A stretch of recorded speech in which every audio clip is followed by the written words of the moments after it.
Will I? I don't know what that symbol. I thought she was give me a peace sign. Is what I thought she was. Ankh Ma'at to you. Can I just go ahead and say that I am so honored that you've chosen to spend some of your Sunday with us. Welcome to Comedic Ascension. Comedic Ascension for July 17th, 2022. July 17th, 2022. I'm once again here on behalf of the Shrine of Ma'at. My name is Jabari Osaze, also known as Heru Jenen Ma'at Aten Ra. And you know that the way that we begin this is we ask where in the world you are, because we truly want to know how far and wide Comedic Ascension is reaching. So please let us know how long you've been part of Comedic Ascension and where in the world you are. Please let us know. And as you're doing that, I just want to say that I hope that you are truly getting out there and enjoying this wonderful summer that we're in now. I'm really hoping that you're there. I know that we're preparing to also travel. More on that in a moment. That becomes a bit hectic for us, but I'm hoping that you are truly out there and doing those amazing things that you know you should do. Do we have any answers yet? Yes, we do. We have the Big Payback Porter. Welcome. Good to see you. Ankh Ma'at. Ankh Ma'at. Tell us where you're from. Same thing, Lauren Cornish. We see you. Inspired One. Tell us all where you are from. We have Sen William Humphrey, also known as Tahuti Forever, who is here with us. Ankh Ma'at, you know he's out in Phoenix. Mm-hmm. He just texted me. I didn't even get a chance to look at the text yet. Just text me. So it's wonderful to have you there. He's the Jati of Phoenix, doing a lot of work there. Just please remember that we are planning to celebrate the Shrine of Ma'at opening in Phoenix on the West Coast on October 2nd. October 1st, right? Come on, man. Jabari. Oh, October 1st. October 1st. Saturday. Yes, Saturday, October 1st. You actually should know that it's a weekend of activity. So it's going to be on the 1st and the 2nd. And so I was just thinking of the 2nd because I was thinking of Sunday and what we're supposed to do. Anyway, just know that if you are on the West Coast, if you're willing to travel to the West Coast to see the Shrine of Ma'at continue to grow, please join us. You're going to see flyers and the like come out hot and heavy in just a few moments. So, yes. What else do we have? So Big Payback is out in Hobart and Indianapolis. I don't think I've heard of Hobart, Indianapolis. Strict, also Virgo Venom is here. Another name for Virgo Venom? That's what's written in the chat. What is it? Strict. Strict? Yeah, so let us know what that is. Yes. That stalker from Connecticut is here. We were running late today, getting things together, and we just said, I wonder why Boots a Shot hasn't texted us and said, what's going on over there? Y'all good? She usually does. Ankh Ma'at to you, Boots a Shot. And Chance Jenkins out in Houston, Texas. Ankh Ma'at. Ankh Ma'at, Texas is always hot and heavy. A few new names. Carlo Realist. Grand Rising, good to see you. Tell us where you're from. The Inspired One from Dallas, Texas. Wonderful. Angie Williams out in Camden, New Jersey.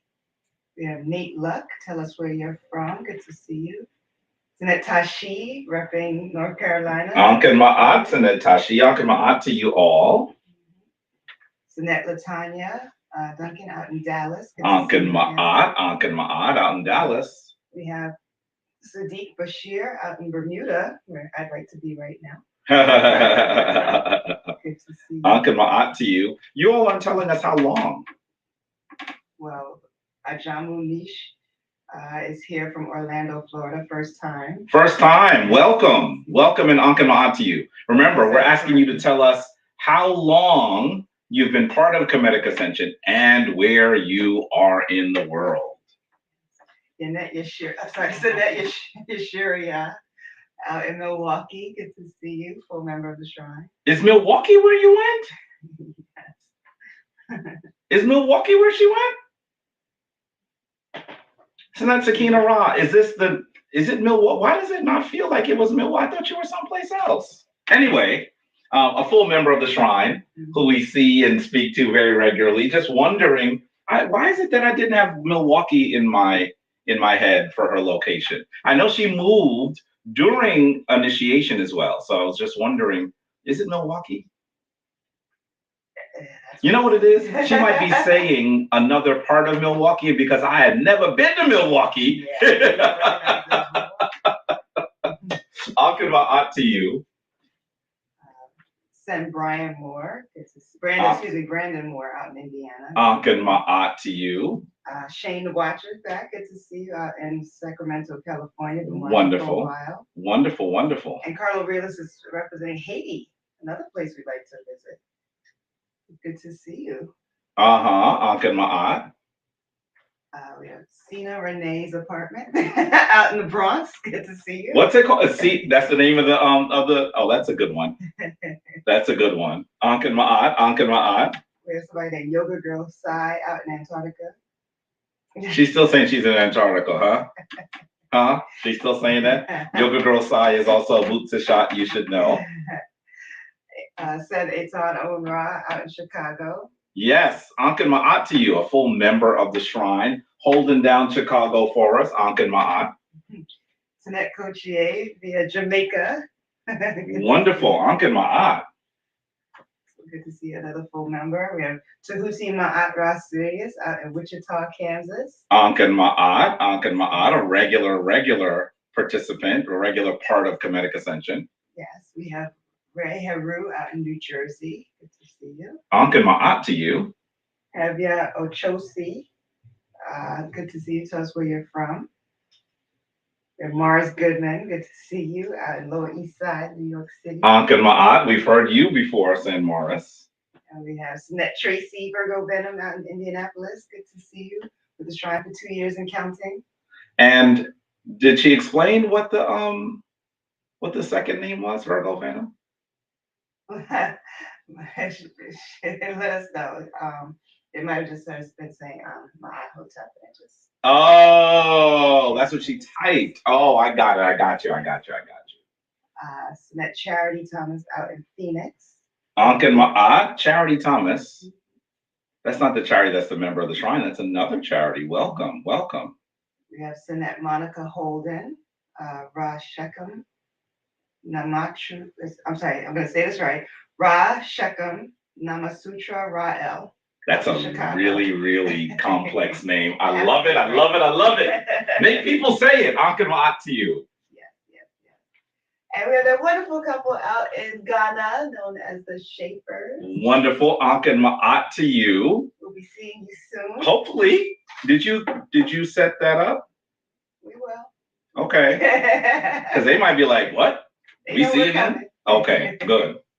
Ankin Ma'at to you. And here's one of my favorite names, Heruasar Ankh Amun-Ra, out in Dallas, Texas. Ankin Ma'at, once again, Texas, out there. Yes. That's actually at least the second person from Dallas today. Ankin Ma'at. Send Ronald Green, good to see you, out in Alton, Illinois. Wonderful. Ankin Ma'at. Nate Luck is out in South Jersey with us for over 10 years. Wonderful. Ankin Ma'at. That means that he's probably been watching Comedic Legacy Today. Yes. That's what that means. Comedic Legacy Today is much older. I want to say Comedic Legacy Today probably started in 2009, 2010. It was 2009 or 2010 is when it started. Right. Yeah. Ankin Ma'at. We have Sir Martin Walker out in Las Vegas. Wonderful. Ankin Ma'at to you. And Havia Ochosi is out in California, Oakland, California. Ankin Ma'at. I think I've heard that name before. Ankin Ma'at. We have Lynn of Ubuntu out in Hyattsville, Maryland. Wonderful. We have members in Hyattsville. We have a member in Hyattsville.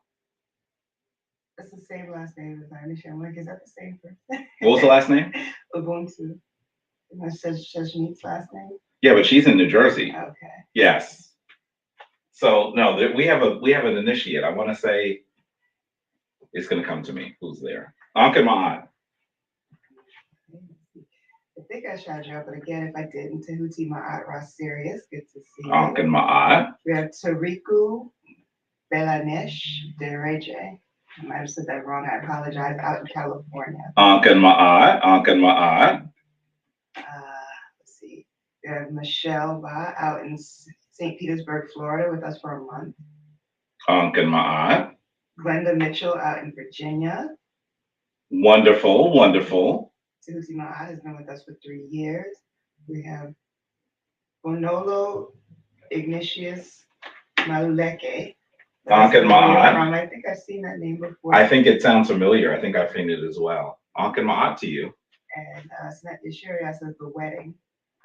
Oh, she's there for a wedding. That's right. See, I knew she wasn't normally in Milwaukee. She said she was going to a wedding. She told me that. That's why she just says the wedding. She'll know I remember what she's talking about. It wasn't in Milwaukee before. Ankh and Ma'at, that you are away from home and still joining in. Ankh and Ma'at to you. We have Willie Clemens out in Jacksonville, Florida. Wonderful. Ankh and Ma'at. We have a visitor here from St. Louis, East St. Louis. Bougie girl. Your favorite East bougie girl is it?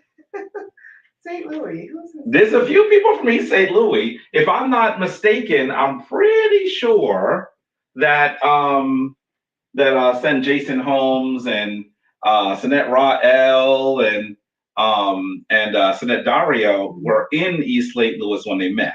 Mm-hmm. So it might be one of them. Who are you over there in East St. Louis? Yes. And we have Sinet Cortia. Good to see you. Ankh and Ma'at holding down the ATL, the A. And Sina Rade says that she's been with us for about 2 years, but hasn't taken steps to become a true part. So now you need to join us as an initiate. It's coming. It's coming. It's coming. It's coming. Trust me. If it's up to Boots a shot, we're gonna have the whole schedule pinned down before we leave for Ghana. She is on us with that schedule, boy. The applications will be available in the I guess we call it the early winter. The early winter is when it'll be available. So there's Sen Corey, one of our other members. Good to see you. Tell us that Siobhan said hello. I was about to say Sen Corey. Which Sen Corey? We have 2 Sen Corys now, remember? Ankh and Ma'at to you. Sen Corey. It's good to hear that you're out there. Probably not that far from here either, because they were in Harlem, that family. Say Ankh and Ma'at to your whole family, the boys, everybody. We have Sen Larry Jackson out in Daytona Beach, Florida. Ankh and Ma'at. You paused like you were going to say something else. I'm still reading a lot of it. Oh, it's moving. It's moving. It's moving. It's a lot going on. Ankh and Ma'at to you. Heru Asar Ankh Amun-Ra says, my solar return was this past Friday. 48 trips around Ra. I've been watching for 3 years. Wonderful. We have to say blessed solar return to you. I know what it's like when you have one of those amazing days, and unfortunately people only want to celebrate it on one day. Please, you take as many days as you like to celebrate your solar return, especially as as a man in our community. You know that really in many ways birthdays are even more important, because there are a lot of us that aren't with us anymore. So celebrate, good Sen, celebrate. So the bougie lady out at East St. Louis is Daria. See, I knew it was one of them. You see that? I knew it was one of them. I knew it was one of them. Ankh and Ma'at to you, Sinet Daria. And the Big Big Bad Quarter was with us for 2 years, and he wants to know if they can use the name Tefnut. Of course you can. If that's the energy that you feel like you are invoking, or the energy that moves you, then you can definitely send us an email. Send us an email and talk to us about why you say Tefnut, so we can chat with you about it as well. You can send it to me. You can send it to Anika. My email is Jed, DJED, at shrineofma'at.org. DJED at shrineofma'at.org. Putting that in the chat. Wonderful. Dua. And Tariku Dereje says that they are from Israel for 5+ years. Mm. Currently in Canada. Traveling, huh? Yes. Wow. From Israel, or you were traveling in Israel for 5 years and now you're in Canada? Where are you originally from? I think that might be interesting to hear. You're Tracy Doyen, Ankh-Ma'at, tell us where you're from. Ankh-Ma'at, that name is familiar. Talia Jem, tell us where you're from. Ankh-Ma'at. Is it Talia or Thalia? Talia. Okay. You know, I'm the historian, right? So when I think of Thalia, anyhow, I'm thinking one of the muses, the muse of comedy. So anyway, is that where your name comes from? Were you named after the muse, the Greek muse of comedy? Anyway. You know, my brain works in really strange ways. I'm on the street and someone says something and I start going into some historical thing. Sometimes people actually say, oh, that's interesting. Other times they're like, oh, look at the time. It depends on who it is. Ankh-Ma'at to you. Yes, that lady Davis, another full member. Ankh-Ma'at, how are you? We see your wonderful pictures on Facebook. Good to see you. Tracy Doyen is from Kenya. Oh, wow. That's Wonderful. I wanna go. Are you in Kenya now? Fun to be there. We have Ma'at Rajahuti Hetep. How are you? Tell us where you're from. Ankh-Ma'at. The Shapers are there excited to see us soon. Good. Now, we're going to be in Accra for a few days, actually. So maybe we'll see you when we're in Accra. We were hoping that our house is rounding out to be finished, but you know, those final touches sometimes take longer than you want and you can get really frustrated. Hopefully our house will be done soon so that, you know, we'll have a place to hang out when you come. When you come to the Cape Coast area, we should say, because they're in Dodowa, which I believe is pretty close to where we'll be in Accra. So, Ankh-Ma'at. Yeah, Tracy Doyen says watching from Kenya. Wonderful, wonderful, wonderful. Kenya is a place that I am hoping to take groups very soon. So maybe we'll get to see you in person as well. Ankh-Ma'at. Thank you so much, Nate, for that wonderful message. Because we work so hard to give the best, and they appreciate it. Ankh-Ma'at, Ankh-Ma'at. Thank you. Dua, dua, dua. We have Sen Kwame Ron, the Nana. Ankh-Ma'at. This is at least the second time he's been on. Maybe he had been on for a while and we didn't realize, right? Because he had another name. Yeah. And so I didn't know that was you. Ankh-Ma'at, peace to you. It's wonderful to hear that you're out there chilling, doing some stuff. I believe in Cleveland. I think he's in Cleveland. You know, we're going to be in Ghana in just about 3 weeks. About 3 weeks we'll be in Ghana. Yeah. Right? Yes. Are you planning to go soon? I guess that's the other question I want. Are you planning to go soon? Because we plan to go back. Yeah. Maybe even before the end of the year or early next year. So when are you going? You should know that Nana Kwame Ron, 4 of us were installed together. So he's part of our installment team, our Ghanaian chief crew. So Ankh-Ma'at to you. So Lynn Ubuntu is that Fafanta Tracy. Yes, see? Another name. I almost said Fafanta Tracy. See that? Because I know she's in Hyattsville. I knew she was the one who was in Hyattsville. Ankh-Ma'at to you. And we have Yazid Ahmed. Tell us where you're from, Ankh-Ma'at. Denise Haywood. Good to see you. Ankh-Ma'at, Ankh-Ma'at. Remind us where you're from. Shayna Watcher is asking what happened to David, the singer on Comedic Legacy today. Wow. Known as Beloved. Oh, he's been watching for a long time. Yeah, that was the second episode? Yeah, well, yeah, it might have been the second episode ever aired. Yeah. He's good. We grew up together, so I just spoke to him maybe 2 days ago. It's been a little bit. I did check in with him. He's good. He's good. He's good. And hopefully, you know, you'll see him a bit more. We'll see. When things reopen, hopefully he'll be here a little bit, so you'll get to meet him. We have Sinette Newt with us. Good to see you. Ankh-Ma'at coming out of Beantown, Boston. And I see a question, Dee. We'll get to that soon. See, yes, and that lady Davis is representing Colorado. We have G. Maurice Jones out in Detroit. So that lady Davis, you weren't always in Colorado. Where she moved? I don't think you were in Colorado when you were initiated, were you? Let us know. Yeah, let us know. I can't seem to remember that. Colorado's on the West Coast, so there's some initiates on the West Coast that we should be connecting with. Yeah. Welcome to that, Tracy Robinson. Good to see you again. Ankh and Ma'at, Sinette, how are you? It's good to hear that you're out there. Ankh and Ma'at, Ankh and Ma'at. We have Ma'ati Aset. Good to see you again. Remind us where you're from. We have Natural Emoja. Good to see you. Let us know where you are from.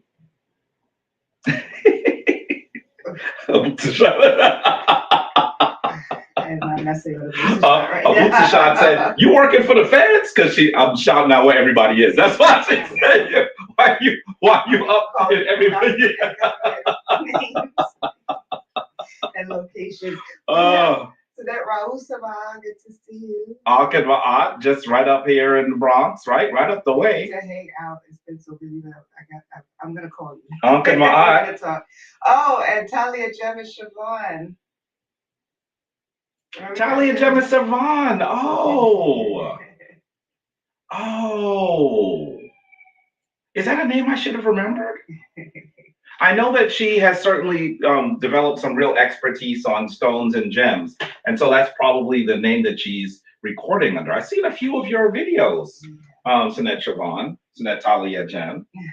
Yeah, I've seen a few of your videos. So Ankh and Ma'at. We have Sid Coben here. Good to see you. Ankh and Ma'at. Ankh and Ma'at. Ankh and Ma'at. Ma'atia says presently in Los Angeles from northern and southern eastern USA. Wonderful. LA in the house. If you're there, please go by and see what's going on at the Karas Center. Yes. Right. Certainly the I think she's the associate minister there is someone that comes out of the Shrine of Ptah like we do. So please stop by there and see how things are going and let us know. We haven't been there in a minute. Yes. And Tracy Doyen says, she welcomes us to Kenya. I'd love to have us there. I'm sorry, yes, love to have us there. Can't wait to get to Kenya. Cannot wait to get to Kenya. It says you need to do another episode on the instructions of Amenemope. Really? Oh, yeah. I talk about instructions of Amenemope so much, and I think the thing that's interesting is the only people that are interested are the people that are in the Kemetic tradition. Because when I mention it to others who, for example, maybe in the Christian tradition, they are stunned and maybe a little uncomfortable, so they don't ask any questions. But definitely, we're going to talk about another text which has found its way in the Bible today as well. An important text that I think is apropos based on the fact that we are in the wonderful summer months, at least on the East Coast of the United States. And welcome back, Emilian Misuoma out in Paris, France. Good to see you. Wonderful. Ankh and Ma'at to you. Yes. We were just in your neck of the woods. We were just in there a few months ago, yeah. Went to the Louvre and enjoyed ourselves there. It was wonderful. Yeah. Shane Watcher says the episode with Dwayne, known as Beloved. You mean David, known as Beloved. Thinking of your other good friend. My two brothers. Yeah. His music was inspiring and inspired him to follow the shrine. I wish that he could hear you because he's been so busy recently that he hasn't really been doing much of his poetry, his spoken word. So I'm going to definitely let him know that someone gave him a shout out today. Dwa dwa. Send Jason Holmes out in Lincoln, Nebraska. Send Jason Holmes in Lincoln, Nebraska from East St. Louis. I'm telling you, that's where he's from. But he's been holding down Lincoln, Nebraska. Ankh and Ma'at to you, Sam. And every time I have his image in my head, I think it's Timbaland. Could you stop it? I know. Timbaland looks like Sen Jason. Jason don't look like. She's gonna tease you, right? It's funny because we spent a long time in classes and in initiation, so it's almost like I haven't seen him in a while. We miss you, brother. You know what I mean? Ankh and Ma'at. That's why at the same restaurant we were hanging out with us. Yeah, we did. Yeah. Ankh and Ma'at. Natural Moja says learning from Jamaica. Wow, wonderful. Kenya is still the furthest away right now. Yes. I don't think anyone is beating Kenya right now. Ankh and Ma'at. That's the furthest away that the signal is reaching, that our spiritual session is reaching. We have Kensu Amos, formerly Lou Ra. Ankh and Ma'at to you. Here now, traveling from Chicago. Wonderful. Out there with Senatan. Ankh and Ma'at to you. Oh, well, someone just beat you. Bonolo is in South Africa. Yeah, that's further away. That's right. That's further away. Yep, you're right. Place of the sun. South Africa is much Location further of away. The oldest calendar in the world. Ankh Ma'at. Sacred site of the Golden Meridian. Ankh Ma'at. Ankh Ma'at. Another place I have got to go. We have not been to South Africa. It's My on the good it's friend on the Marla list. is out there. She's Yeah, asking it's for definitely on the them. list. Yeah, Let's see. quite a few. Do we? Repping Chi-Town. Ankh Ma'at. More Chi-Town. Few folks in Chi-Town today. Ankh Ma'at. Yes, Mazia says she is a member of Cross Unity Center. Oh, she is. And they just had their reopening 2 weeks ago. Reopening. Online. Oh, because of the pandemic. With Priestess Semset. Yeah, Semset. Yeah, that's right. So she knows exactly what I'm talking about. Yeah. She is a priestess, an elder priestess. Coming, if she heard me calling her elder priestess, she'd probably beat me up. A priestess from the Shrine of Ptah, from the same home shrine that we're from. Please, if you see her, tell her that Jabari says, "What's up?" Actually, tell her Jabari says Ankh Ma'at to her. Etefu to her. And we have Seti repping England. So we have England in the house. England's in the house, still not as far away as South Africa. And we have a couple of questions. Yes, questions. I'm trying to get back to where it was. Were the Greek Ptolemies legitimate heirs to the Kemetic legacy? No. Question. The answer is no. Be a little bit more sure about that. Well, I mean, to be very honest, I'm sure that there were some of them that had reverence for it and attempted to find themselves into it. And they certainly did not try to be as destructive as some of the other foreigners that came in. But were still foreigners. From our understanding as historians, very few of them spoke the language. Very few of them truly found themselves involved in the spiritual systems of ancient Kemet. So I would not call them heirs. I would say that those native people would be the people who should have been able to maintain the legacy much longer. But keep in mind, there is no need for sorrow. 3,000 years of a nation in glory in its height is longer than any other nation remained in glory and in height. So all things come to an end. And so our job is to reconstruct and resurrect as best we can. And the other question was, where is the most reliable version of the instructions on Amenemope? I think it might be on Papyrus Bulak. Papyrus Bulak is, I believe, what it's generally called. Of course, Bulak is not a Kemetic name, but that's what you'd have to search for. There are several versions of, let me say copies. I shouldn't say versions because they're the same text. Essentially what people did in the ancient world, I was just talking about this in my 3 Millennia of Excellence class. Essentially what people did in the ancient world is they would have a text, a wonderful text that people admired. And those people who were learning the craft of writing, who were most likely priests, learned people of Kemet, would hone their craft by writing the glyphs, by writing text. And so there's several versions that we have on what are called ostraka. Ostraka are pottery shards, because in the ancient world, if you were going to practice your writing, paper was not as accessible as it is today. You couldn't just go down to Staples and buy as many reams as you like. Of course, you know, the ancient paper took a lot more work to be placed into its usable form. So they would find pottery that was broken and they would write on the back. So when you hear the word ostrakon, ostrakon is the singular, or you hear the word ostraka, that's the plural, that is generally scribes. Usually they're writing on the back of pottery shards. So we also have several versions of the Instructional Manual on pottery shards. I think that the version that is in ancient Egyptian literature, which has been edited by Miriam Lictum, is a decent one. So if you have a copy of it, you'll actually see it there, a good English copy, if that's what you were asking. I might have given you the more historical answer, but if you're reading it from what generally people call AEL, or ancient Egyptian literature, you'll see a pretty good version of it as well. So thank you so much. Was that a long answer for a short question? So she just needs to get the spelling right. Oh, yes. Oh, she's actually probably talking about the English version. I went into where it came from. Amenemope, or sometimes called Amenemope, usually spelled A-M-E-N, Amen, M-E-M-O-P-E. There are some earlier versions that say Amenemopet, which might actually translate to Amen, the deity of the temple, because Opet or Ipet is one of the words for temple. Just so you know. Anyway, just know what that is. And Amenemope might have been a priest that had that name because of their connection to the temple of Amen. And Sen Chris Jackson. Mm-hmm. Curtis Jackson? No, Chris Jackson. Oh, Chris Jackson. Does your community have a relationship with your Saraswat society?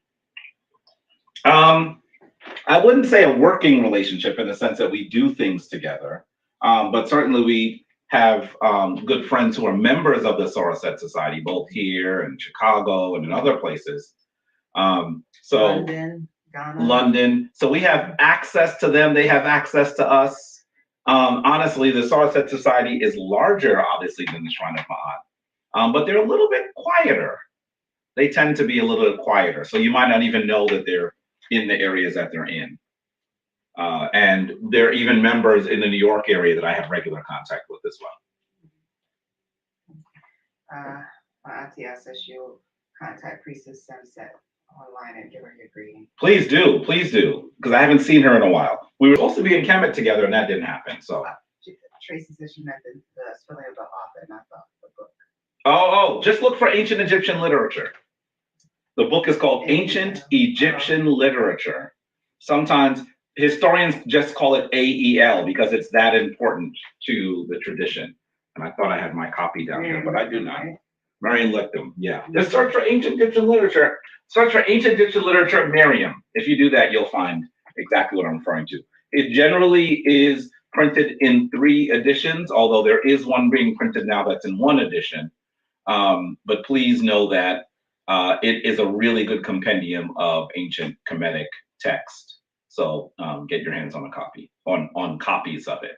It tends to be expensive because it goes in and out of print. So if you see a copy that's, I'd say more than $60 for all 3, I would just wait. I would just keep your eyes on it because there will be copies that you'll find that are cheaper. That's it. Okay, wonderful. Ankh and Ma'at to you all. Dua for spending part of your Sunday with us.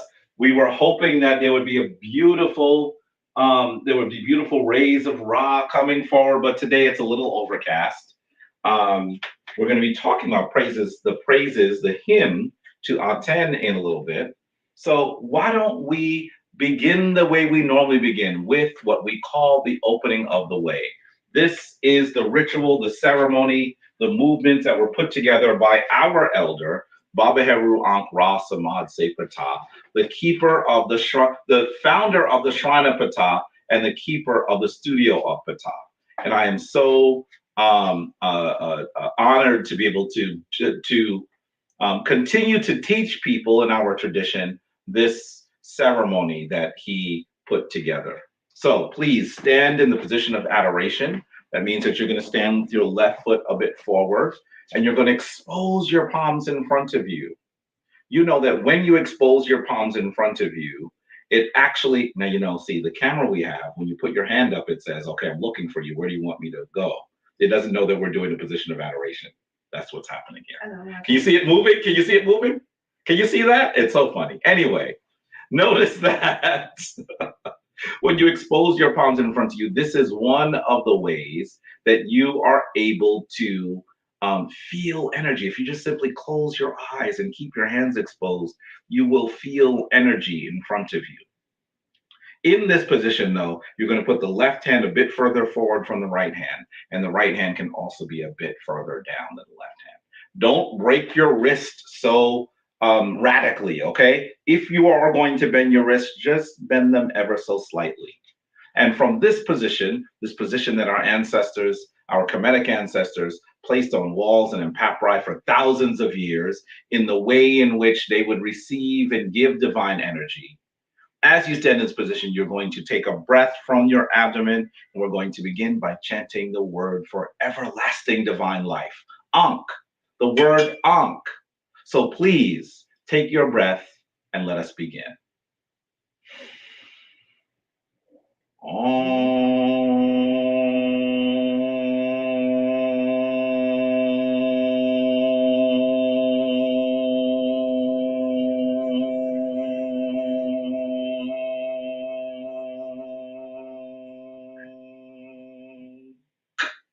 Anetrak in Bethet. Anetrak in Bethet. Nuke in Bethet. Nuke in Bethet. Anetrak Hapi. Anetrak Hapi. Nuke Hapi. Nuke Hapi. Twelve winter. Twelve winter. Turn to the right. Anetrak Serket. Anetrak Serket. Nuke Serket. Nuke Serket. Anetrak Hebsenu. Anetrak Hebsenu. Nuke Hebsenu. Nuke Hebsenu. Twelve winter. Twelve winter. Anetrak As. Anetrak Ast. Nuke As. Nuke Ast. Anetrak Amset. Anetrak Amset. Nuke Amset. Nuke Amset. 12 winter. 12 winter. Anetrak Neat. Anetrak Neat. Nuke Neat. Nuke Neat. Anetrak Dwamutef. Anetrak Dwamutef. Nuke Dwamutef. Nuke Dwamutef. 12 winter. 12 winter. Anetrak Newt. Anetrak Newt. Nuke Newt. Nuke Newt. Anetrak Geb. Anetrak Geb. Nuke Geb. Nuke Geb. 12 winter. 12 winter. Anetrak Shu. Anetrak Shu. Shu. Shu. Shu. Shu. Nuke Shu. Anetrak Tefnut. Tefnut. Tefnut. Tefnut. Tefnut. Nuke Tefnut. The camera distracted me. Can you see it moving around? Can you see the camera moving around? 12 winter. Anetrak Paut in Teru. Nuke Paut in Teru. Anetrak and Boo in Teru. Nuke and Boo in Teru. 12 winter. Take your breath.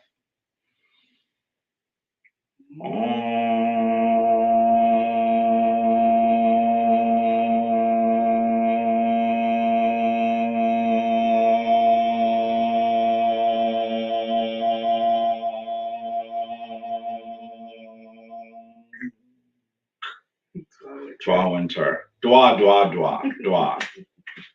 Dwa, dwa. Up, and it followed her all the way. It's not looking at your photo.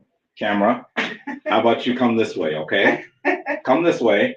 Come on, hand raised. Turn. Okay, I'm gonna have to force it to turn. It followed you the whole way. Do you see that? It likes me. What can I say? My goodness. Okay, here we are. The camera is moving around, boy. I'm telling you, it's a robotic camera. So it followed Anika, and I should have known it was going to, because you see that it was focused more on this side. I think it's because she has her hands raised longer than I do, and so that's the reason why it follows her more. Shayna Watcher says that your portrait is dope. You should know that I have been teased mercilessly about that portrait.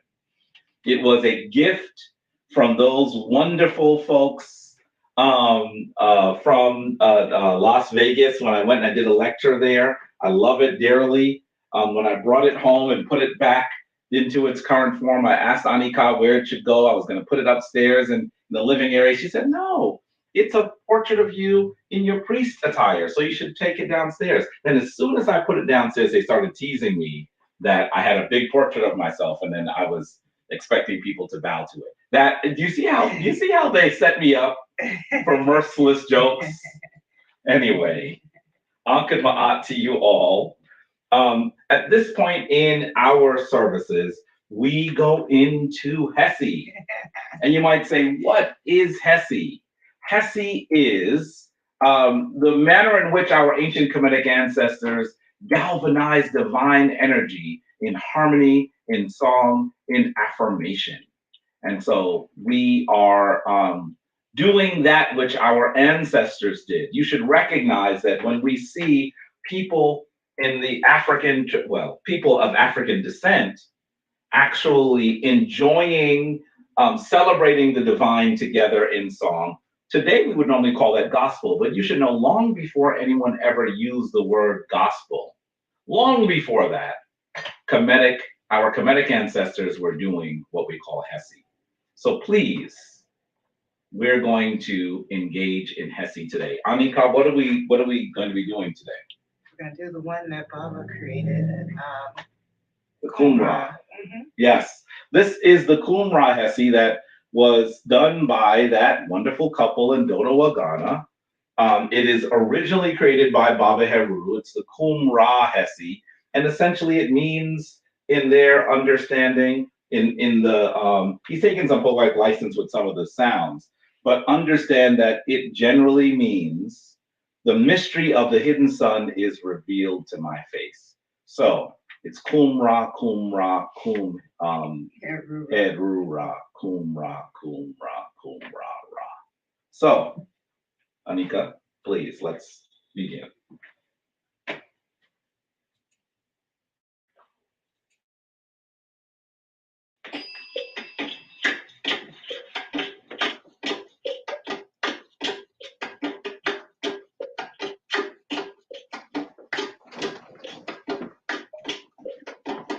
Qumra, Qumra, Qumberura, Qumberura, ra, ra, ra. Qumra, Qumra, Qumberura, Qumberura, ra, ra, ra. Qumra, Qumra, Qumberura, Qumberura, ra, ra, ra. Qumra, Qumra, Qumberura, Qumberura, ra, ra, ra. Qumra, Qumra, Qumberura, Qumberura, ra, ra, ra. Qumra, Qumra, Qumberura, Qumberura, ra, ra, ra. Qumra, Qumra, Qumberura, Qumberura, ra, ra, ra. Qumra, Qumra, Qumberura, Qumberura, ra, ra, ra. Ra, ra, ra, ra, ra. Qumberura, Qumberura, ra, ra, ra. Ra, ra, ra, ra, ra. Qumberura, Qumberura, ra, ra, ra. Qumra, Qumberura, Qumra, Qumberura. Qumra, Qumra, Qumberura, Qumberura, ra, ra, ra. Qumra, Qumra, Qumberura, Qumberura, ra, ra, ra. Qumra, Qumra, Qumberura, Qumberura, ra, ra, ra. Qumra, Qumra, Qumberura, Qumberura, ra, ra, ra. Qumra, Qumra, Qumberura, Qumberura, ra, ra, ra. Qumra, Qumra, Qumberura, Qumberura, ra, ra, ra. Ra, ra, ra, ra, ra. Qumberura, Qumberura, ra, ra, ra. Ra, ra, ra, ra, ra. Qumberura, Qumberura, ra, ra, ra. Ra, ra, ra, ra, ra. Qumberura, Qumberura, ra, ra, ra. Ra, ra, ra, ra, ra. Qumberura, Qumberura, ra, ra, ra. Well, that is the rendition of the Qumran chant. Baba's version is a little bit different, but I think that even though it's a little different, he would even enjoy the way that it's been mastered. It really is beautiful the way that they put it together. So dua once again to the Schaeffers, that wonderfully talented couple out in Ghana. And I hope that all things are going well. I haven't spoken to you in a while, but I know Anika has been in communication with you recently. So let's move forward toward what we generally describe as the word from the Sebayt. The word from the Sebayt. And I have to say to you that as we talk about the word from the Sebayt, generally speaking, when we refer to the Sebayt, we're talking about ancient Kemetic wisdom literature. Sebayt literature makes up the oldest genre of literature in the world. How many of us in our younger years would have understood that those same people that are told that they are without scholarship, that we are not masters of literature or divine or sacred knowledge, how many of us would have been surprised to hear that the world's oldest genre of literature comes from ancient Africa? I know I would have been. And so Sebayt literature is something that we could easily call wisdom literature. It means something like learned literature, wisdom literature. And it comprises some of the oldest books in the world. And so as we go into the word from the Sebayt, today I would like to draw from that amazing body of song that seems to have been put together by the king Akhenaten. It is believed that he might have written this himself.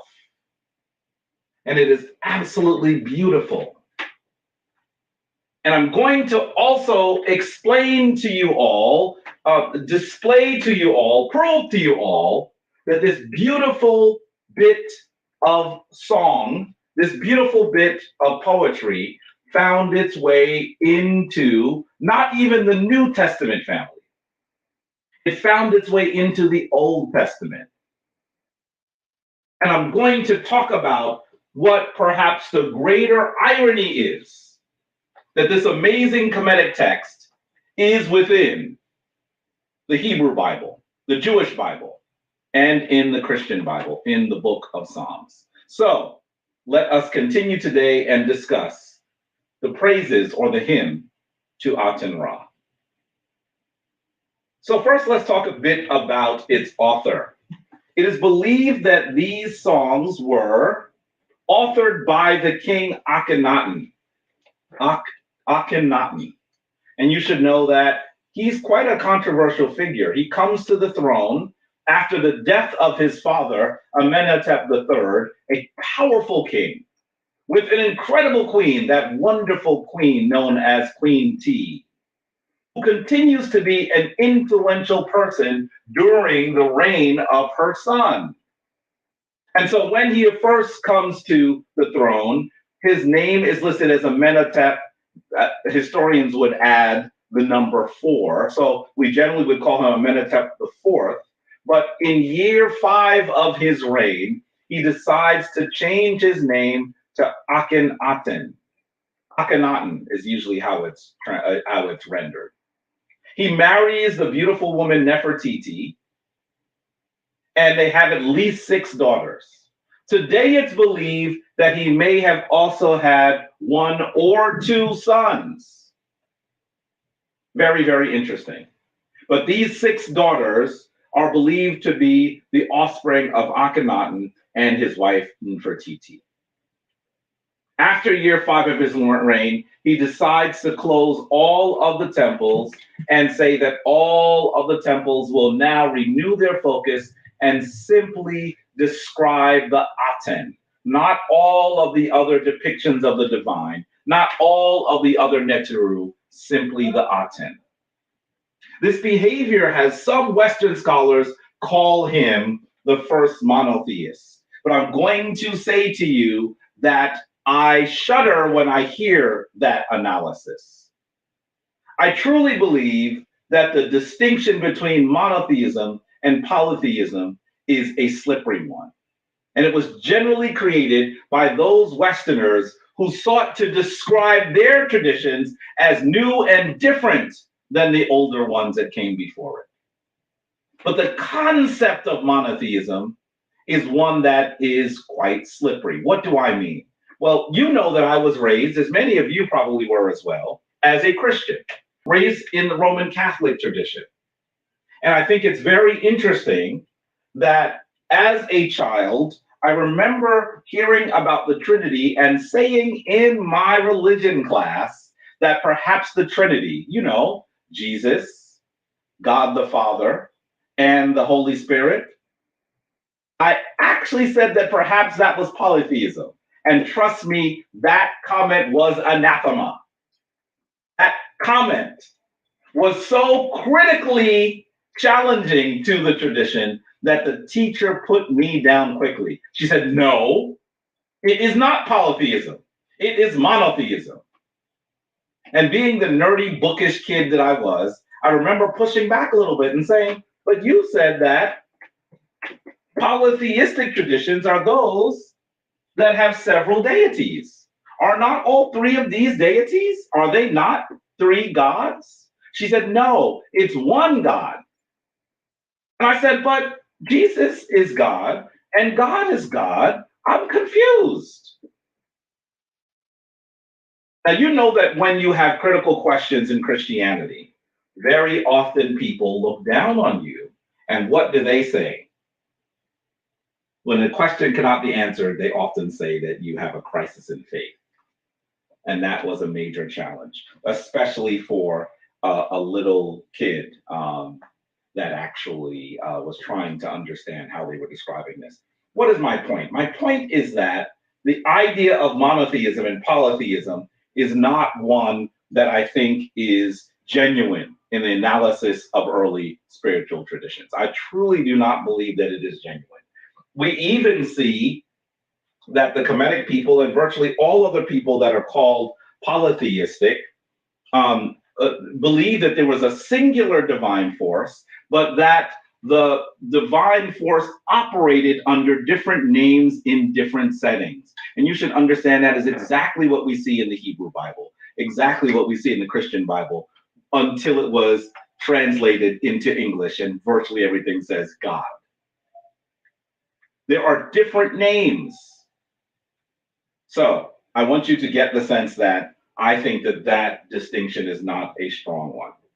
But definitely, Akhenaten does say we're going to call no other name other than Aten, which is essentially the power of the sun at the highest point in the sky.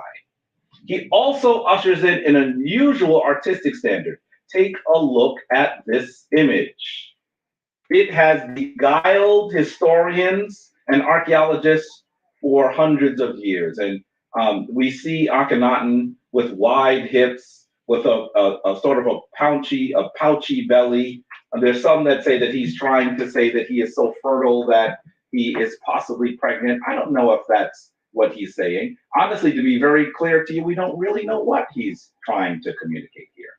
But we can acknowledge that the manner in which he has his artists render his image is unusual for all of Kemetic history. And so this, I feel, is very interesting. You'll also notice his long, elongated features. Now, I do believe that there are some folks that have features that are not that atypical from this, but it's a very interesting and very distinct look that is, in fact, different than that we have seen.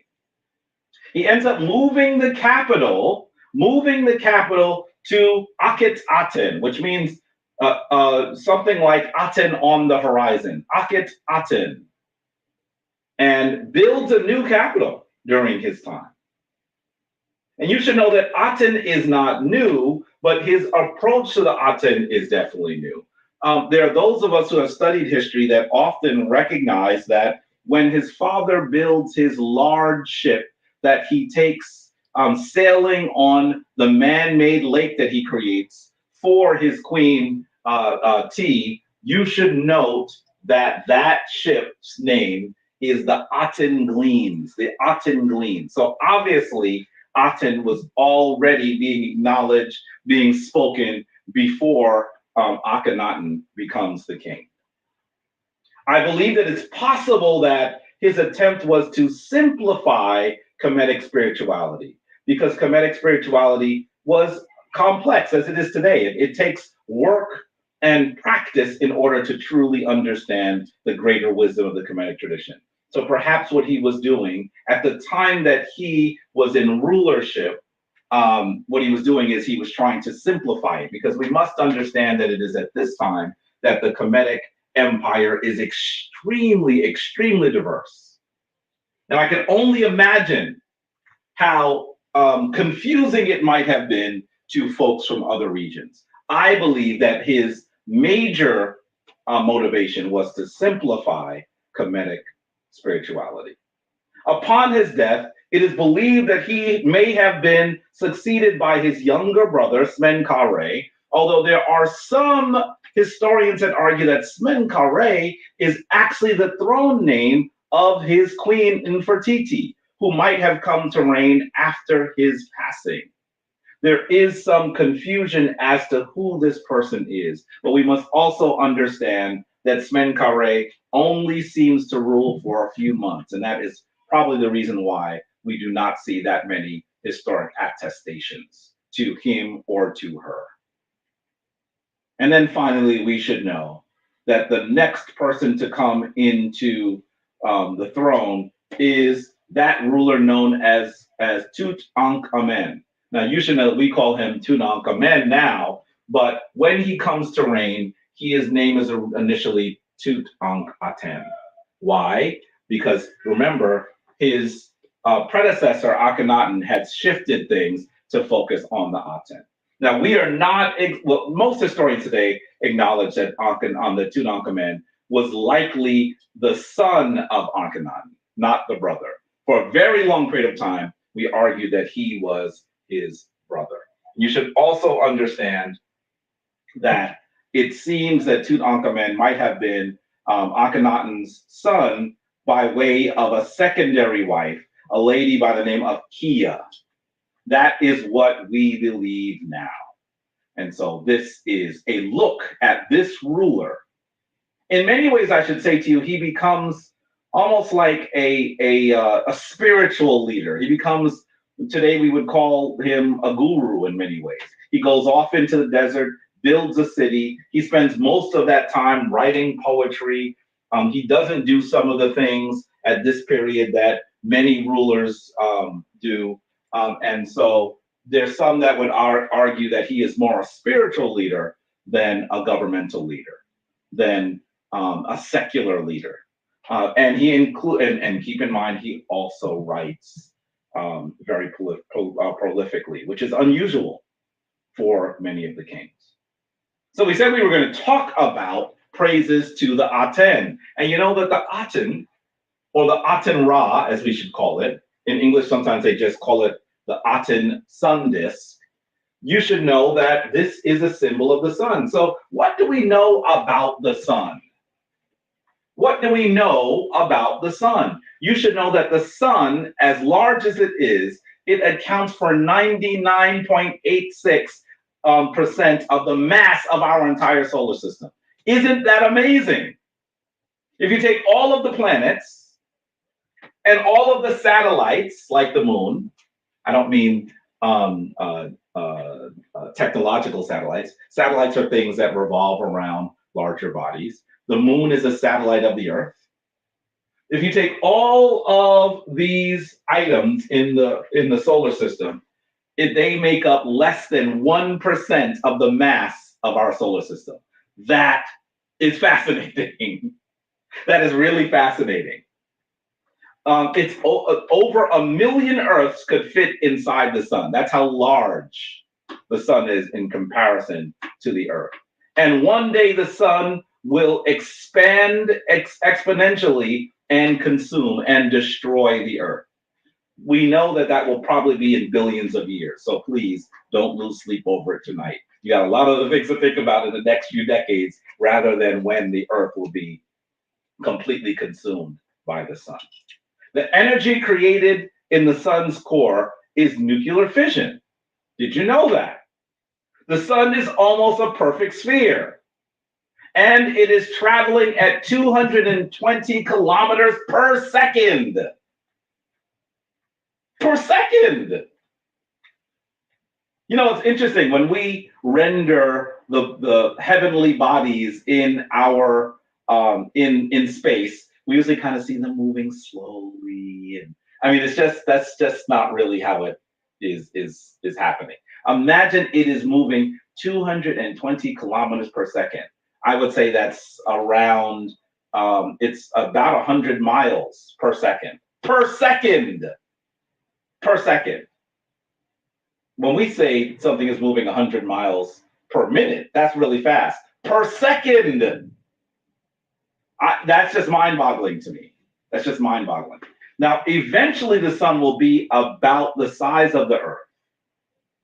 Can you imagine that? It's going to expand exponentially and then contract exponentially. And it takes 8 minutes for light to reach the earth from the sun. So in many ways, the light that you're seeing, the daylight you're seeing, is in some ways a time machine. Think about that. That light originated 8 minutes ago. That's how far it is. Fascinating. Fascinating. The sun is about halfway through its life, and it's about 4.5 billion years old. The sun has burned off about half of its hydrogen stores and has enough left to continue burning hydrogen for another 5 billion years. The distance between the Earth and the sun changes. Did you know that the distance between the Earth and the sun changes? Of course, you should know that, because the path that the Earth is taking, the circuit, the orbit around the sun is elliptical. So there are times that we are closer. By the way, you should know that we're not necessarily closer during summer, depending on where you are. That summer and the seasons are created by the tilt in the Earth's axis, not by our proximity to the sun. Is that not fascinating? I know it's fascinating to me. And so I believe that Akhenaten would have been just as fascinated by these facts. Take a look at him giving offerings to the Aten. And Aten Ra at this point is providing him with life. Do you notice that those hands, some of them have little ankhs on the end. So they are giving life to himself and to his queen. That smaller character right behind him is supposed to be Nefertiti. This is fascinating. Now, before we dive into the hymn to Aten or praises to Aten, I want you to know, I want you to clearly see, I want you to evince, I want you to be aware of the fact that these amazing hymns have made their way into the Hebrew Bible, the Jewish Bible, the Old Testament. Did you know that? You have heard me say on a large number of occasions from this very space that the maxims or the instructions of Amenemope have found their way into Proverbs. But they are not the only Kemetic texts that are in the Bible that is read today. Did you know that? Well, you should know that there is great similarity between the hymn to Aten and Psalm 104. Psalm 104. Take a look at some of the similarities. In the hymn of Aten, it says, "Sole God beside whom there is none." Now, I'm using the word God just to clarify and to make it clearer how similar these words are. But look, it says, "Yahweh, my God, you are very great." Next we say, "How many are your deeds? You made the earth as you wished. You alone, all peoples, herds, and flocks." And in Psalm 104 it says, "How manifold are your works. In wisdom you have made them all. The earth is full of your creatures." Next we see in the hymn to Aten, "When you set in western light land, the earth is in darkness as if near death." And then in Psalm 104 we see, "You make darkness and it is night, when all the animals of the forest come creeping out." Then we see in hymn to Aten, "Every lion comes from its den." And in Psalm 104 it says, "The young lions roar for their prey. When the sun rises, they withdraw and lie down in their dens." Then we see in the hymn to Aten, "When you have dawned, they live. When you set, they die." And in the Psalm 104 we see, "When you hide your face, they are dismayed. When you take away their breath, they die." Next, from the hymn to Aten, "You set every man in his place. You supply their needs. Everyone has food." And in the Psalm 104, it says, These all look to you to give them their food in due season. And then in hymn 10, we have the entire land sets out to work. And in Psalm 104, it says, people go out to their work and to their labor until the evening. Do you see the similarities here? First of all, you have to acknowledge that it's quite unusual to hear this great description of the importance of the sun in the Hebrew Bible, and even what becomes the Christian Bible in the Old Testament. Quite unusual. Right off the bat, you should have recognized that this likely came from somewhere else. Fascinating. Let's continue. The hymn 10 says, the fish in the river dart before you. Your rays are in the midst of the sea. And Psalm 104 says, yonder is the sea, great and wide. Creeping things innumerable are there. Then we see in the hymn 10, it says, birds fly from their nests, their wings greeting your ka. And Psalm 104 says, by the streams, the birds of the air have their habitation. They sing among the branches. And then in hymn 10, we see, he makes waves on the mountain like the sea to drench the fields and their towns. And then in Psalm 104, it says, you make springs gush forth in the valleys. They flow between the hills. The trees of Yahweh are watered abundantly. So what are we seeing here? I think what we're actually seeing is the writer of Psalm 104 had access to the hymn to Aten, and they simply made their own version to Yahweh. Did you hear what I said? How does this continue to go underneath the knowledge, the awareness of the over 1 billion followers of the Christian text in the world? In fact, as you will see in a few moments, those biblical adherents then find the most negative, the most vile things to say about those people who wrote the text that they are borrowing from. Let me stop being conservative. That they are stealing. That they are absconding with. That they are plagiarizing. Why, if this was in a college course, this student would be reported to their dean for plagiarism. But it maintains for many to be part of the Old Testament. This to me is fascinating. It is disturbingly ironic. There are so many people that tend to believe that the Bible is the Word of God. In some ways, that the Bible is floated off a cloud into the hands of man. Here's an image here of Jesus holding the Bible. He's giving it to you. That is not what occurred.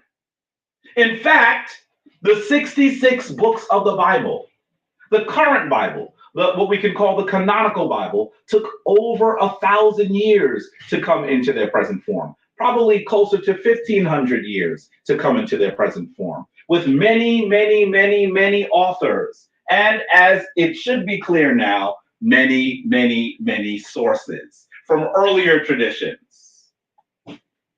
And then when those followers of the Bible set their mouths on those earlier traditions, they call them heathens, pagans, and demons. And then they say to their followers that they must not look at the earlier traditions. Isn't that curious? It looks like we have a question. Please, Anika. There are 2 questions. Yes, please, go ahead. So the Hebrews got their symbolic writing from Kemet. Yes, there are some. Now, I'm going to say to you that the entire tradition has its origin in Kemet. But the best way to tell that story in a way that is irrefutable is to look at the sections of Comedic text that are literally in the Bible. So the entire concept of resurrection is an African concept. The entire narrative that a divine force is wrongfully killed and then is resurrected so that we all may have access to the afterlife. That is an African concept. That is a concept that we first see from Kemet. And when I say those things in settings other than speaking to the family, that's when I get the death threats. That's when people make fun of things that we do as practitioners. That's when they say the most vile things. Some of you who are familiar with the other things that Jabari does on the internet have seen it. And I constantly say to them, how could you deny it when there are sections of Comedic texts that are either verbatim in the Christian Bible or have been greatly inspired in books that are in the Bible? And in fact, you should know, according to Jewish tradition, the book of Psalms was written either by the first man, known as Adam, by Melchizedek, that priest of the tradition, by Abraham, by Moses, by David, or other important characters in the biblical narrative. That's what has been said about Psalms. The concept is that these things have come into usage by humans from divinely inspired sources, sources that look down upon other traditions, even earlier traditions. How could they continue to say that when those traditions are the traditions that gave them their tradition? Yes, there's another question. If the stance is that Akhenaten changed the religious system for simplicity, why did the priests reinstate the former traditions after Akhenaten's death? Well, I think that that's a really good question. I think that we should recognize that Akhenaten was making a change in the 18th dynasty that was radically different than the tradition that existed for thousands of years before. If I was one of the priests, in fact, if I was virtually all of the adherents in all of the spiritual traditions of ancient Kemet, I would simply say, dude, what gives you the right to change what has been done and what has been brought to us in excellence, what has helped us be in Ma'at for thousands of years? And so after his death, and there are those that say that he was murdered. We have no evidence that he was murdered at all. At all. In fact, they haven't even found his body.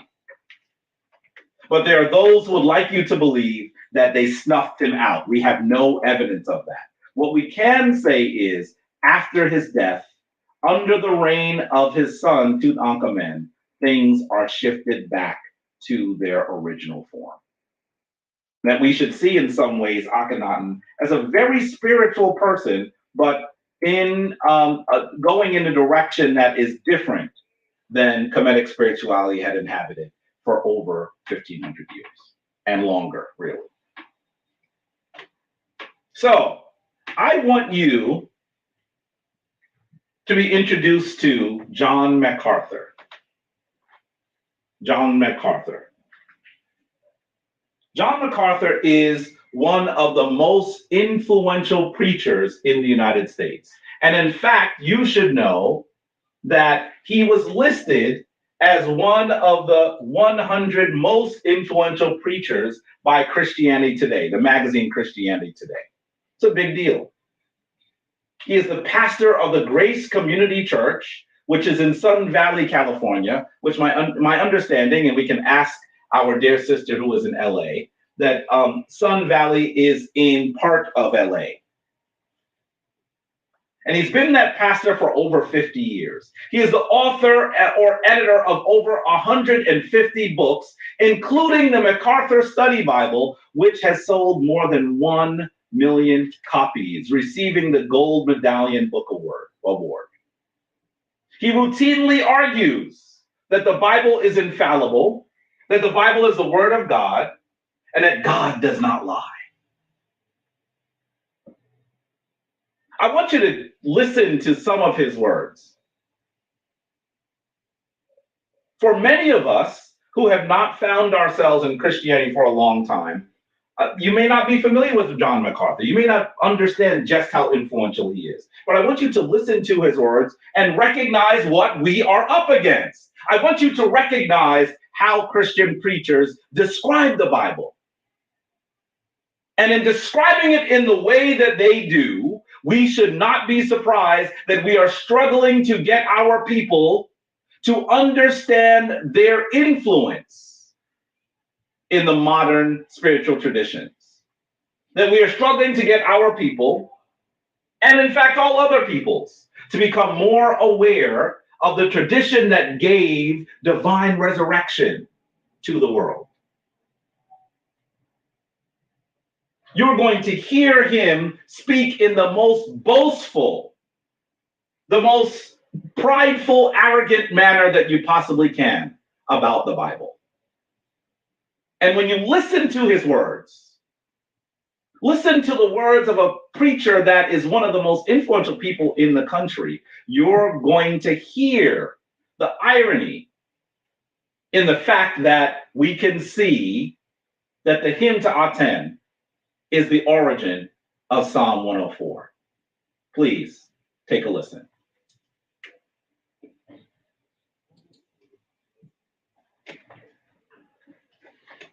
Obviously, this ministry is totally dependent upon the word of the living God, the scripture, the Bible. We are committed to the word of God as absolutely true, and we are committed to every phrase and every verse and every chapter and every book as having come from God himself.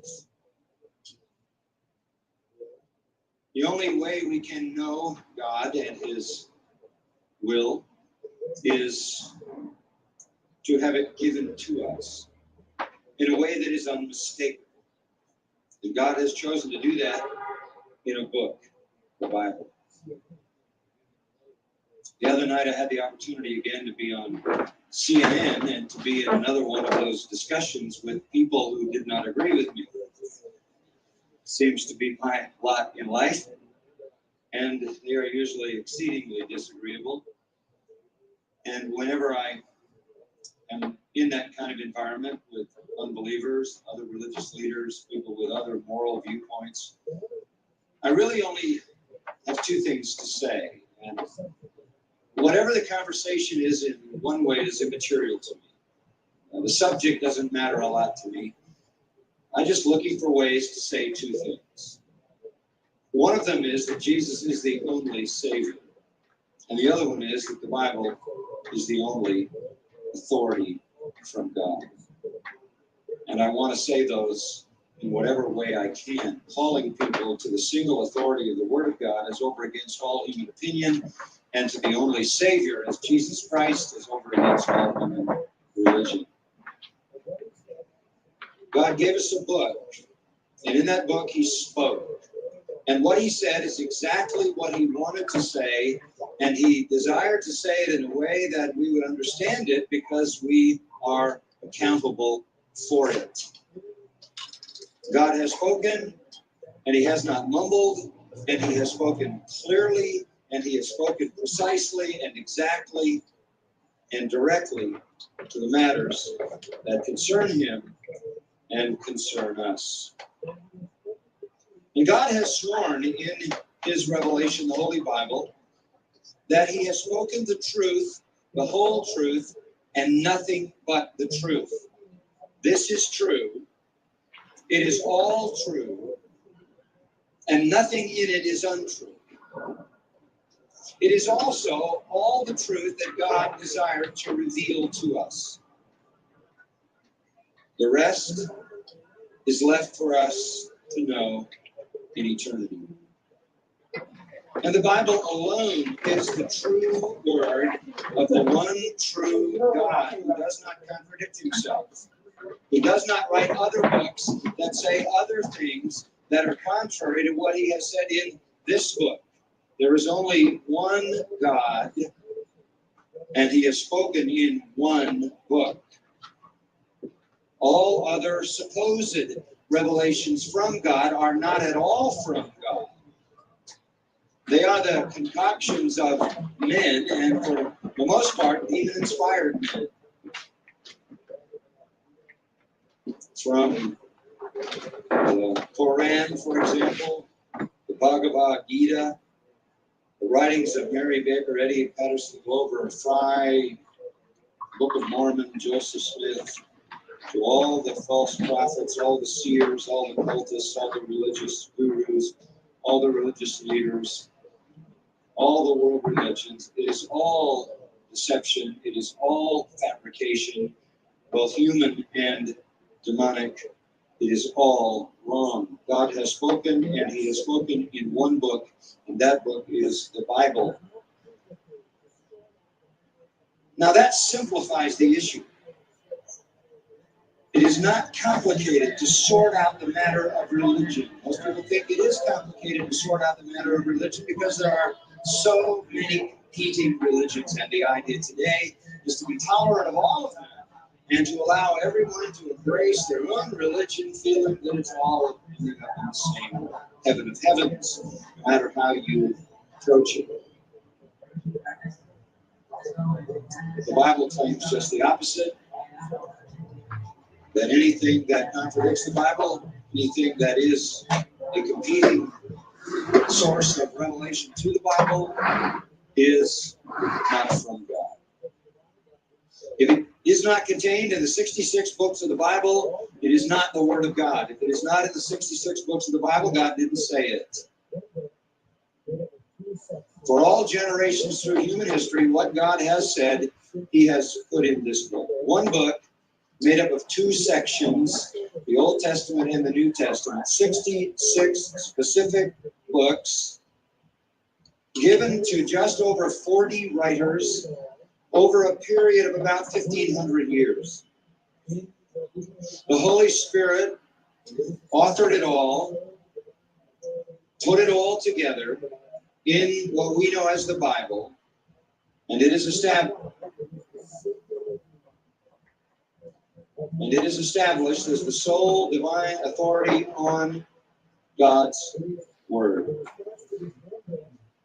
This is why it is the singular duty of man to respond obediently to this one book. It is the response to this one book and what this book says that God requires that determines everyone's eternal destiny, and nothing else determines it. Nothing else. I want us to think about what we've heard. His arrogant yet ignorant bluster is absolutely galling. He has said that all other traditions are demon-inspired, and he included the Quran, the book of over 1 billion people on the planet. He names others. How many of you know Mary Baker Eddy? I mean, he's talking about the folks that are the Christ scientists, the Christian scientists that that's the tradition that she begins. He's talking about everybody. Everybody is inspired by demons. The Bible is the word of God. It is what God gave us. There is nothing more he wanted. He wanted us to know, and that we must follow every phrase, every verse. That's the way that so many people in the Christian tradition understand their tradition. That if you are not a follower of the Bible, you will be burned in hell. And that all of the traditions of the people of the world are in fact evil. This is the kind of thinking that's in the mind of those people when we try to talk to them about African traditions. They may not say it, but they hear voices like John MacArthur's in their heads. What if I actually look in another direction? What if I say another name? Imagine that the creator of all things in the universe is so provincial that he is uncomfortable with you saying another name in the language that you speak. This divine force that has created all language, this divine force that has created all things, all individuals, all of the atoms of the stuff of the universe is so uncomfortable that you say another name, you are burning in hell for all of eternity.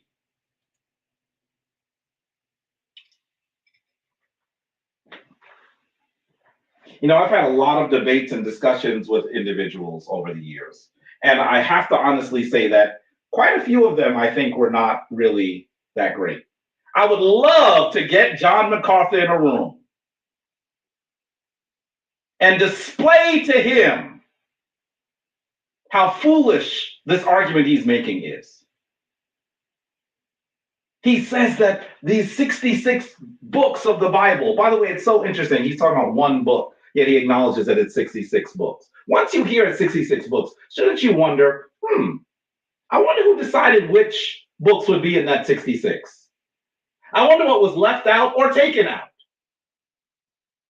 Do you know that we have earlier versions of some of these books that are different than the ones that we read today?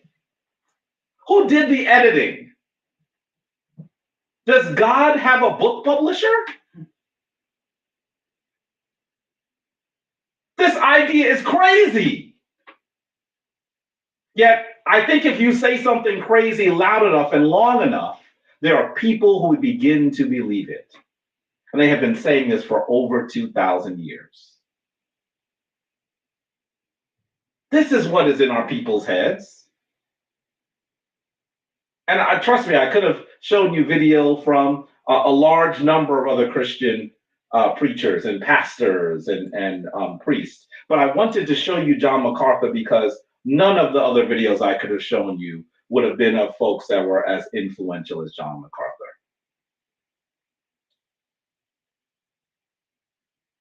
This is what's in people's heads when they actually see that Africans have the nerve, after breaking and discarding their chains, that Africans want to return to African tradition. The traditions that, in fact, inspired their traditions. We have a lot of work to do. We have a whole lot of work to do. And so you might ask yourself, how did the hymn to Aten get into the Bible? I want you to understand, as you look at a modern map, that Kemet, listed here as Egypt, is really not that far from Israel. And in fact, if you go beyond the modern boundaries of Israel, you are going to find that country known as Lebanon. And I want you to look at the southwest point, a small area that juts out into the Mediterranean Sea. It is a city known as Tyre. Tyre. Look at how close Tyre is to Israel. Well, during the reign of Akhenaten, the prince of Tyre sends him a letter. Let's take a look at the letter. It is generally today called the Hymn to a Pharaoh, and it is in the Amarna letter 147. The prince's name is Albi-Milku. Albi-Milku, prince of Tyre. And this is what he says. This is what he writes on this clay tablet in cuneiform, as you can see. This is what he says to Akhenaten. He says, "The king, my lord, my God, my son, message of Abi-Milku, your servant. I fall at the feet of the king, my lord, 7 times and 7 times. I am the dirt under the sandals and shoes of my king, my lord. My lord is the sun who comes forth over all lands day by day, according to the way of being of the sun. His gracious father who gives life by his sweet breath and returns with his north wind, who establishes the entire land in peace by the power of his arm, who gives forth his cry in the sky like Baal, and all the land is frightened at his cry. You are the sun who comes forth over me, and a brazen wall set up for him, And because of the powerful arm, I'm at rest. I am confident. Now, I want you once again to think about this being written to Akhenaten by a ruler, a prince, and an influential person in the city of Tyre, which is further from Kemet than Israel. This will give you a sense of how influential Kemetic rulers were. He is literally calling himself the dirt under his sandals. And I want you to recognize that he calls Akhenaten the son. This means that he is well aware of the spiritual traditions of ancient Kemet. Do you understand what I'm saying to you? He is well aware of the spiritual traditions of ancient Kemet. Should we be surprised that these traditions found their way into the Hebrew Bible? Should we be surprised that the Christian Bible borrows, no, steals, plagiarizes, absconds with so heavily the traditions of your ancient Kemetic African ancestors? I would say no. I would say no. We should expect it. But those early followers of the Christian tradition did such a thorough job in trying to erase this ancient African tradition. Such a thorough job that most of our people have no memory of it whatsoever. Isn't that the painful irony? Isn't that what allows John MacArthur to have such ignorant bluster, foolish, misplaced arrogance, and saying that those people who follow other traditions are inspired by demons? And there is only one way to get to heaven, and that is through the Word of God, which is the Bible. This is so painfully obvious to me, and I hope that it is clear to you as well. So, with that, now that we've given the context of the great hymn to Aten, let's read a good portion of it together. I want you to become familiar with these great texts of ancient Kemet. Be familiar with the traditions that gave so much to the world, so that when you are speaking to our people, those who are unaware of the importance, of the influence, of the prominence of ancient African traditions, you are able to explain it to them. So let us read the great hymn to Aten. Praise of Ra Herukuhuti, rejoicing on the horizon. His name is Shu, who is in the Aten disk. Living forever and ever, the great Aten, who is in Jubilee.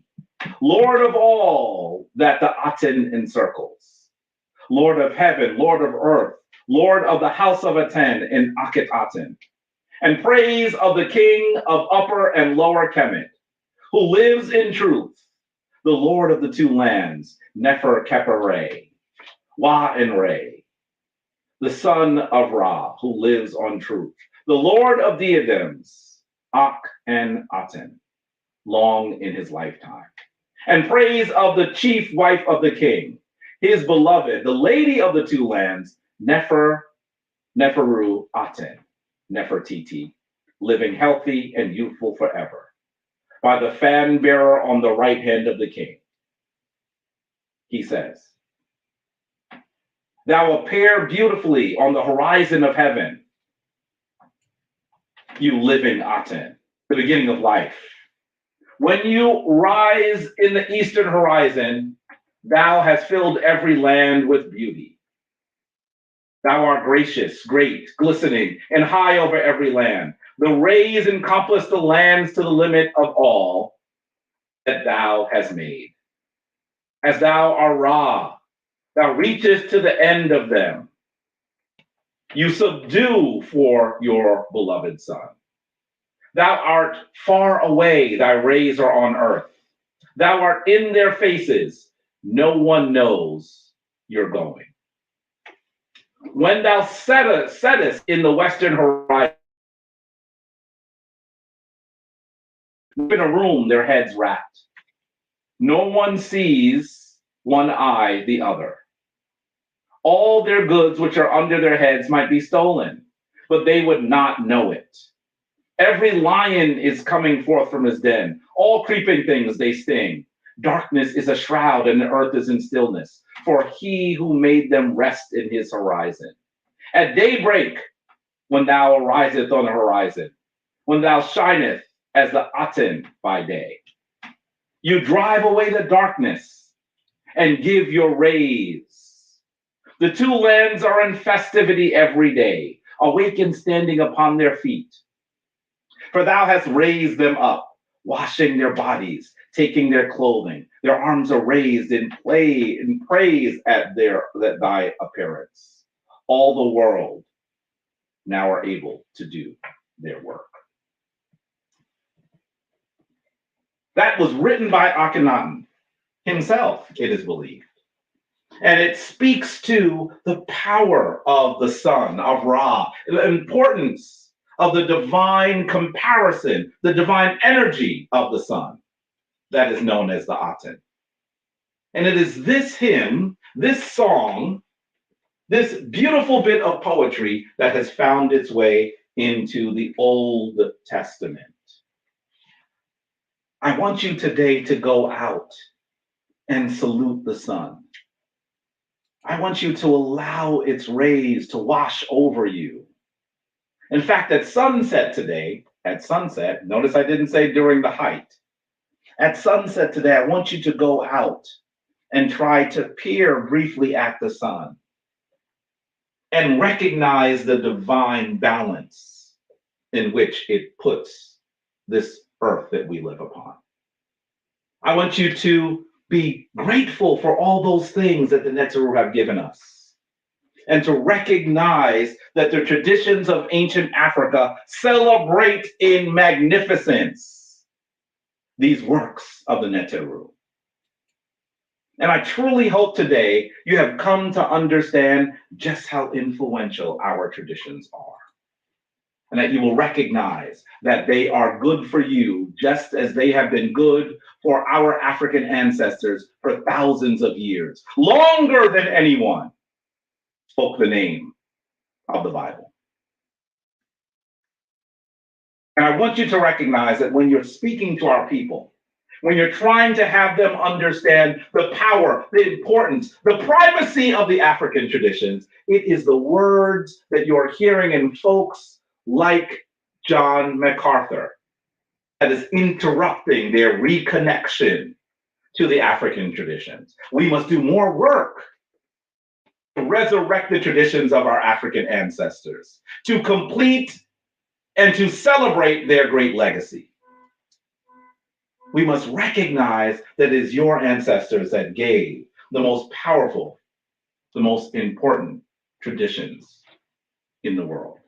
And so I truly hope that what you will do is you will recognize how these traditions have occurred for thousands of years.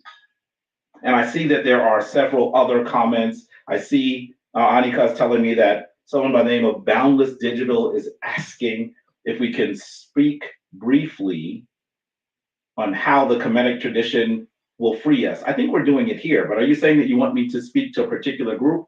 Please send me an email so that I'm aware of what you're asking for. My email, once again, is Jed, D-J-E-D, D-J-E-D, D as in dog, J as in John, E as in Edward, D as in dog, at shrineofmaat.org. And yes, we do need to develop a liberation theology through a Kemetic lens. I agree with you entirely. It's what I am attempting to do, and I need help. We must do this together. There is no one person that will be able to undo the things that have been done to us over the last 2 millennia. we will need to gather our numbers and to once again speak to how African tradition can once again remove the chains. We removed the chains from our wrists and from our ankles, but now the chains are still on our soul. We need to continue to move. And I see Shane the Watcher 616 is asking if there are any other courses. There will be courses that come in the fall. I'll be announcing them soon. I probably will be teaching my course on African American history in the fall. But then you should know that the whole course on Kemetic history will begin again next year, likely after initiation.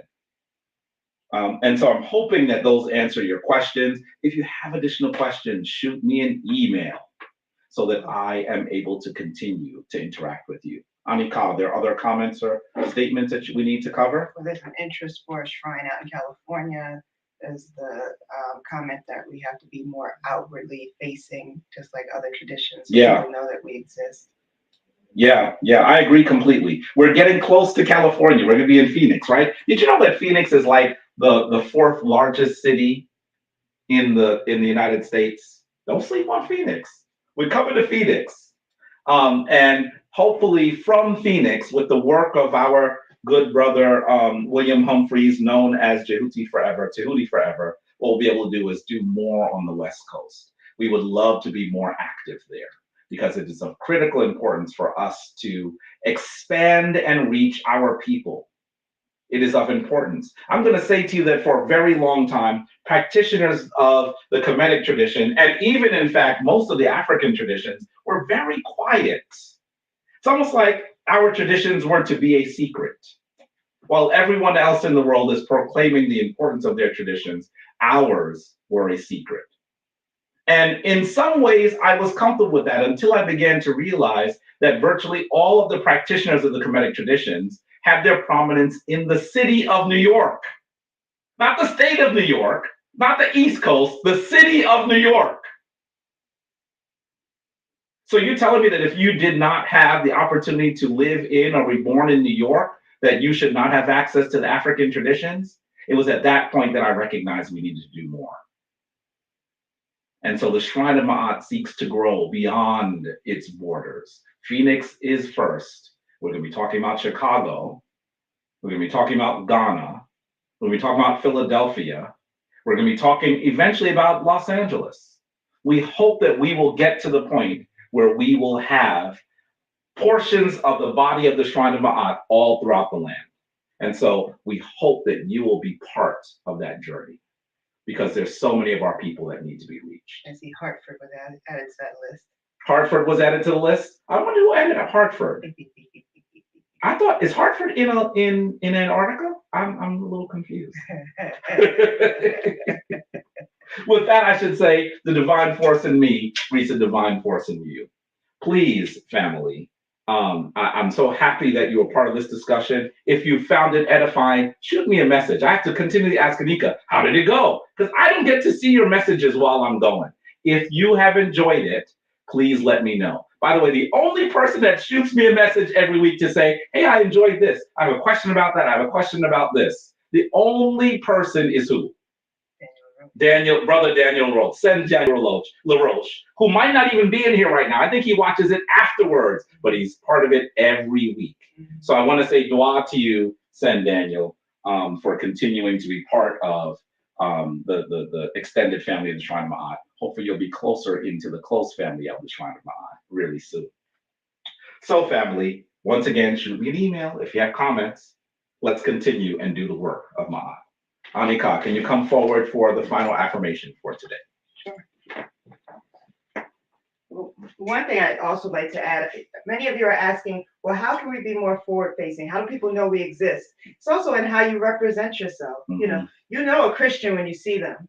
Most of them are wearing their crosses. Mm-hmm. They have their Bibles with them. They have different items that help you identify them. But how many of us are out there with our aunts? Mm-hmm. How many of us are wearing the colors of the day? I know that might be new to some of you, but we do have traditional colors that we wear. I wear my priesthood clothing, or at least a version of that, to work every day. I wear my colors of the day every day in my office, in my meetings. And people have actually noticed and asked me, are you wearing a certain color for a reason? And it allows me to open up the floor for conversation. It allows me to talk to them about my tradition and what I feel, what I believe, and what I follow, and what books I read, and who I am from a spiritual standpoint. Yes. So, I don't go and I don't proselytize. I don't go and try to convert people. I allow people to come to me with questions. And it happens every day. So I encourage people to wear your colors. Let people know who you are. Let people identify with you, because I'm sure just like you're seeking Kemites, there are other people seeking you. And they just may not know where you are. Yeah. So we need to be authentically African. Yes. And be absolutely comfortable with being Kemetic. And as we do that, what will happen is there are others who also hear the call, who are uncomfortable or scared to acknowledge what they hear because there was no one around them with them. Everyone around them seems to be in Christianity. Can you imagine that it feels like you are unusual when you're Muslim? Islam is a version of the Abrahamic traditions. It's essentially one tradition with three different perspectives. Can you imagine that it's uncomfortable being Muslim? What do you think it feels like being a Kemetic person? Some of you are still in hiding. Stop it. Be who you are because your ancestors mandated. They have asked us to do big work, and it's time for us to get about doing it. So Anika is describing really well what you should do on a daily basis. Remember, there's work in the shrine to do. We are trying to pull forward a newsletter that would go out to everyone.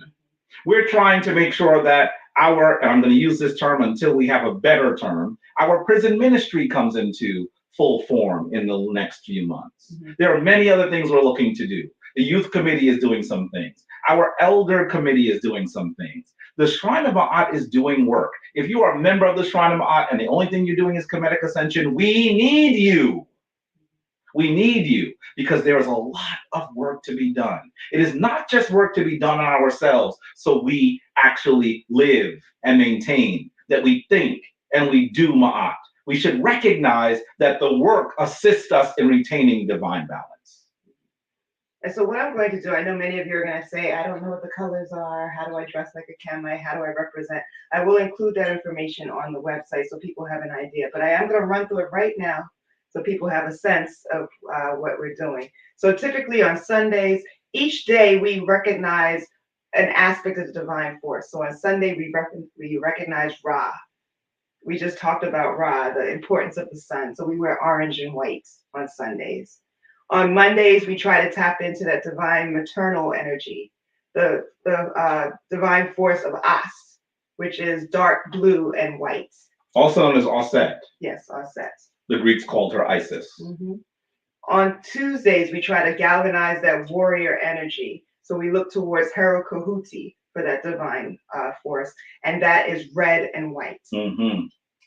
On Wednesdays, we look to Tahuti for wisdom and guidance, and try to deal with all kinds of issues around thought process and trying to be more wise and focused on that energy. So that's yellow and white. On Thursdays, we try to tap into our creative energy, and this is actually our elder's favorite day.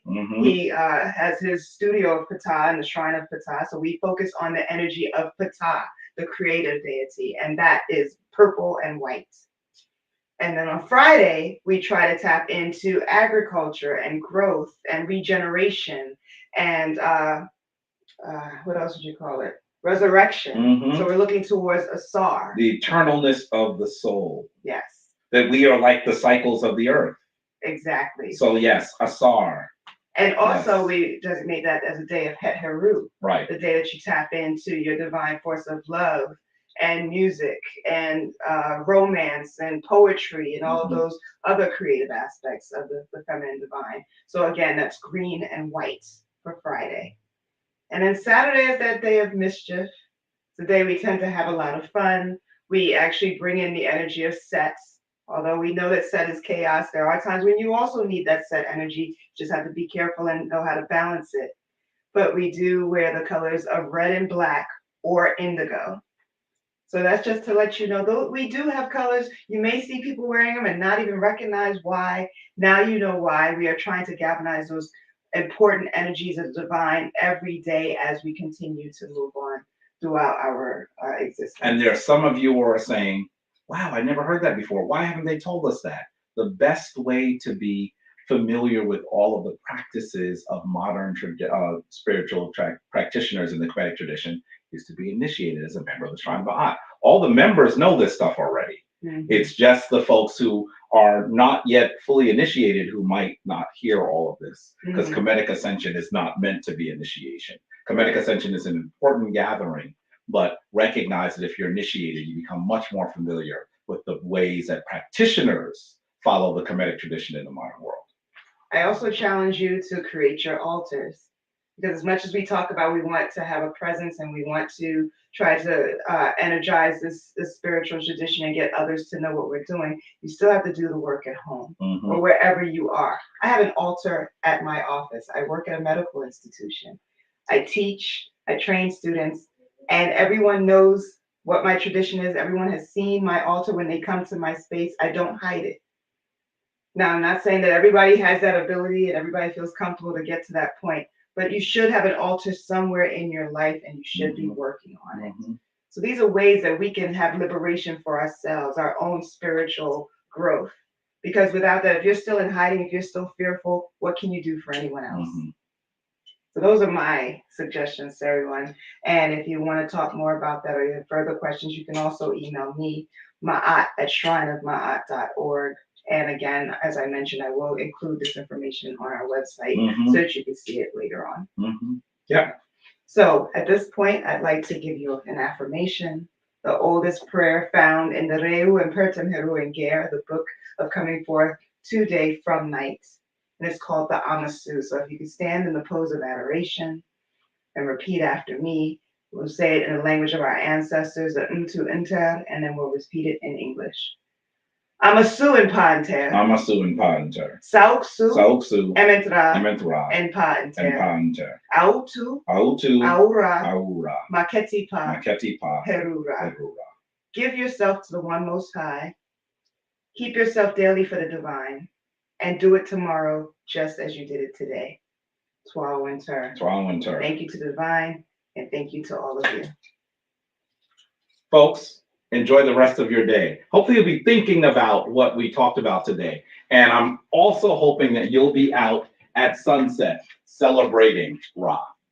With that, I say to you, Shema Ma'at, go forward in divine balance. We'll see you soon.